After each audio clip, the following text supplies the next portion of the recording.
हाथी और बकरी की कहानी। एक जंगल में एक हाथी और एक बकरी रहते थे। दोनों बहुत पक्के दोस्त थे। दोनों साथ में मिलकर हर दिन खाने की तलाश करते और साथ में ही खाते थे। एक दिन दोनों खाने की तलाश में अपने जंगल से बहुत दूर निकल गए। वहां उन्हें एक तालाब दिखाई दिया। उसी तालाब के किनारे एक बेर का पेड़ था। बेर का पेड़ देखकर हाथी और बकरी बहुत खुश हुए। वो दोनों बेर के पेड़ के पास गए। फिर हाथी ने अपनी सूंड से बेर के पेड़ को जोर से हिलाया और जमीन पर ढेर सारे पके हुए बेर गिरने लगे। बकरी जल्दी जल्दी गिरे हुए बेरों को इकट्ठा करने लगी। संयोगवश उसी बेर के पेड़ पर एक चिड़िया का घोंसला भी था, जिसमें चिड़िया का एक बच्चा सो रहा था और चिड़िया दाने की खोज में कहीं गई हुई थी। बेर का पेड़ जोर से हिलाने के कारण चिड़िया का बच्चा घोंसले से बाहर तालाब में गिर पड़ा और डूबने लगा।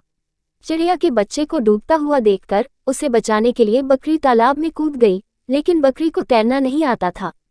इस वजह से वह भी तालाब में डूबने लगी। बकरी को डूबता हुआ देखकर हाथी भी तालाब में कूद गया और उसने चिड़िया के बच्चे और बकरी दोनों को डूबने से बचा लिया। इतने में चिड़िया भी वहां पर आ गई थी और वह अपने बच्चे को सही सलामत देखकर बहुत खुश हुई। उसने हाथी और बकरी को इसी तालाब और बेर के पेड़ के पास रहने के लिए कहा। तब से हाथी और बकरी भी चिड़िया के साथ उस बेर के पेड़ के नीचे रहने लगे। कुछ ही दिनों में चिड़िया का बच्चा बड़ा हो गया। चिड़िया अपने बच्चे के साथ जंगल में घूम कर आती थी और हाथी और बकरी को जंगल में किस पेड़ पर फल लगे हैं इसकी जानकारी देती थी।